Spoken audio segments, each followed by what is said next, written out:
এই যে শোনো, এমপি ইব্রাহিম যেমন নোয়াখালীর নাম ছাড়া বিভাগ নিতে চায় না, তেমনি আমিও তোমাকে ছাড়া পৃথিবীতে অন্য কিছু চাই না। লক্ষ্মীপুর দালাল বাজার যেমন প্রত্নতান্ত্রিক নিদর্শন দিয়ে ঘেরা, ঠিক তেমনিভাবে আমি তোমার লাইফে হতে চাই সেরা। আমি আমার মনের ভালোবাসার অনুভূতিগুলোকে ময়নামতি জাদুঘরের মতো তোমার মনে সাজিয়ে রাখতে চাই। প্লিজ তুমি আমার মনটাকে দালাল বাজার জমিদার বাড়ির মতো ভেঙে দিও না। বিশ্বাস করো, তোমার শূন্যতে আমার মনে যমুনা গ্যাসের মতো ধাউ ধাউ করে আগুন জ্বলে। তোমাকে ছাড়া আমার জীবনটা লক্ষ্মীপুরের রাস্তার মতো এলোমেলো। তুমি আমাকে খন্দকার মোস্তাকের মতো বিশ্বাসঘাতক ভেবো না। আমি তোমাকে ড্রিম পার্কের ডাইনোসরের মতো কখনো ভয় দেখাবো না।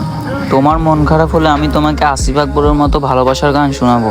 রায়পুরে অবস্থিত দেশের সর্ববৃহৎ মৎস্য প্রজনন কেন্দ্রের মতো আমি আপনার মনে আমার ভালোবাসার প্রযোজন ঘটাতে চাই। মেঘনার বুকে গড়ে ওঠা আলেকজান্ডার বীজটা দেখার জন্য যেমন মানুষ দূর দূরান্ত থেকে ছুটে আসে, ঠিক তেমনিভাবে আমিও আপনার ভালোবাসার 7 সমুদ্র 13 নদী পাড়ি দিয়ে ছুটে আসতে চাই। বিশ্বাস করেন, আমি কখনোই লক্ষ্মীপুরের কৃতি সন্তান এটিএম শামসুজ্জামানের নিখুঁত অভিনয়ের মতো অভিনয় করব না। আপনি আমাকে কষ্ট দিলে আমি দালাল বাজার খোয়াসাগর দিঘির পাড়ের মতো সবকিছু নীরবে সহ্য করে নেব। আমি আপনার হাতে হাত রেখে লক্ষ্মীপুর স্টার পার্কের ভেতরে সৌন্দর্য ঘুরে বেড়াতে চাই। লক্ষ্মীপুরের মেয়ে নিশাত মজুমদার যেমন ভয়কে জয় করে দেশের প্রথম নারী হিসেবে এভারেস্ট জয় করেছেন, ঠিক তেমনিভাবে আমি আপনার মনটাকে জয় করতে চাই।